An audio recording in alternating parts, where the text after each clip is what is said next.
ये भी कहा गया, याचिकाकर्ताओं का तर्क है कि यह अधिनियम कौशल आधारित खेलों पर प्रतिबंध लगाकर संविधान के अनुच्छेद 19(1)(g) का उल्लंघन करता है। केंद्र सरकार से तो जवाब मांगा ही गया है, लेकिन ये जो दलील दी गई है उस पर फिर क्या? देखिए, यहाँ पर ये अपने आप में महत्वपूर्ण है कि एक तरफ तो ऑनलाइन गेमिंग में जो स्किल बेस्ड गेम है वो उनको बढ़ावा देना, ई स्पोर्ट जिससे सरकार ने कहा इस कानून के तहत जो ऑनलाइन गेमिंग रेगुलेशन कानून है जिस पर हम लगातार रिपोर्ट करते आ रहे हैं, इस कानून के तहत एक तरफ तो ई स्पोर्ट्स को बढ़ावा देना है और दूसरी तरफ सरकार ने अपनी मंशा स्पष्ट कर दी है कि किसी भी तरह की सट्टेबाजी या जहां पैसा इन्वॉल्व है जो गलत दिशा में एक तरह से युवाओं को या बच्चों को भ्रमित करता है और बच्चों लोगों के लाखों करोड़ों रुपए डूब गए, कई केस स्टडी सामने आ गई। इसको लेकर ये कानून बना और इसको चुनौती सबसे पहले दी गई कर्नाटक हाई कोर्ट में और उसके बाद दिल्ली हाई कोर्ट में भी याचिकाएं लगी और इन सभी याचिकाओं को क्लब करने जी, और कहीं ना कहीं अब ये देखना होगा कि जो तमाम बातें दी गई हैं, जो तमाम दलीलें दी गई हैं, उस पर क्या कुछ बात जो है वो सामने आती है। बहरहाल सुप्रीम कोर्ट ने केंद्र सरकार को इस पूरे मामले में जवाब दाखिल करने के लिए कहा है और देखिए, याचिकाकर्ताओं का दावा है कि ये कानून कौशल आधारित खेलों को भी प्रतिबंधित करता है, जो संविधान के तहत अनुच्छेद 19(1)(g) के तहत मौलिक अधिकारों का उल्लंघन है। याचिका का कारण जो है वो आप ये भी समझिए कि याचिकाकर्ता ऑनलाइन गेमिंग कानून को चुनौती दे रहे हैं, जो ऑनलाइन मनी गेम्स और संबंधित विज्ञापनों पर प्रतिबंधित लगाता है। तो ये बेहद महत्वपूर्ण दिन हो सकता है और ऐसे में आप ये भी समझिए कि जब ये कानून लाया गया था तो इसका एक बहुत बड़ा वर्ग ऐसा था जो लगातार इस पर सवाल भी उठा रहा था। संभव अपनी बात भी पूरी करें और ये भी बताएं कि अब इस पूरे मामले में आगे क्या स्कोप नजर आ रहा है।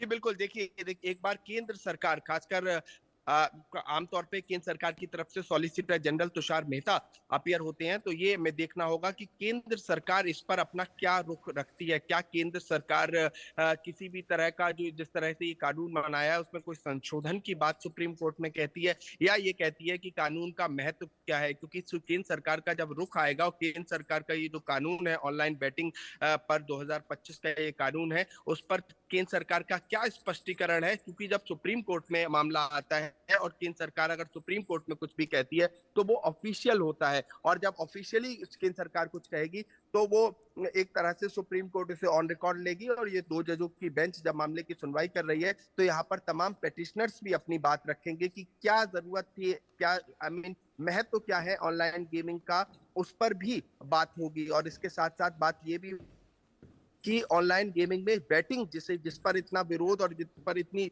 दिक्कतें हो रही हैं, जिस पर इतने सवाल खड़े हो रहे हैं और जिस पर ये कहा जाता है कि ये बच्चों को गुमराह करती है ऑनलाइन बैटिंग जिसे कहा जाता है सट्टेबाजी। ठीक है, संभव रहिए तो आप हमारे साथ, हम आगे भी आपसे क्यों बातचीत करेंगे, जानने की कोशिश करेंगे। ऑनलाइन गेमिंग के जो 4 सख्त नियम है वो अपने दर्शकों को हम समझा देते हैं ग्राफिक्स के जरिए। जी हाँ, कि वो क्या नियम है जिस पर रोक की बात हो रही है। रियल मनी गेम्स पर रोक। देखिए, मनी बेस्ड गेम ऑफर करना, चलाना, प्रचार करना गैर कानूनी है, ये बात कही जा रही है। ये जो 4 सख्त नियम है ऑनलाइन गेमिंग कानून में।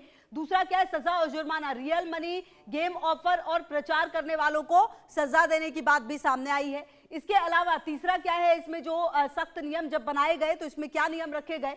विज्ञापन चलाने वालों को 2 साल की जेल और 50 लाख तक का जुर्माना। तो मतलब आप समझिए कि अगर इस तरह का कोई भी काम करते हुए कोई व्यक्ति पाया गया तो उसे 2 साल की सजा भी हो सकती है या फिर जुर्माना भी।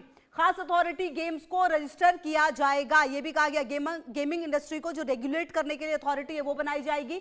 रियल मनी गेम पर भी नजर रखी जाएगी। जो रेगुलेटरी अथॉरिटी है, मतलब कि कोई एक ऐसी अथॉरिटी हो जो नजर रखे कि आखिरकार क्या चल रहा है, नहीं चल रहा है, किस तरह से गेम जो है वो सामने आए हैं। बिना पैसे वाले गेम्स को बढ़ावा दिया जाएगा, मतलब जिसमें पैसों का बहुत ज्यादा सरोकार ना हो वैसे गेम्स को ही बढ़ावा दिया जाएगा, क्योंकि कुल मिलाकर पैसों की बात अगर सामने आई है तो कहा यही जा रहा है कि यह अवैध रूप से पैसों का जो लेन देन है वो चल रहा है। बहरहाल देखिए, तो ये पूरा जो ऑनलाइन गेमिंग कानून है उसमें 4 सख्त नियम हम आपको बता रहे थे कि किस तरह के जो नियम है वो सामने आए हैं, किस तरह से इन नियमों के सख्त होने पर जो सवाल है वो कई सारे उठे थे। बहरहाल अब जब पूरा मामला वहां पर पहुंचा है और अब केंद्र सरकार से जब जवाब मांगा गया है तो क्या कुछ जवाब उनकी तरफ से दिया जाएगा।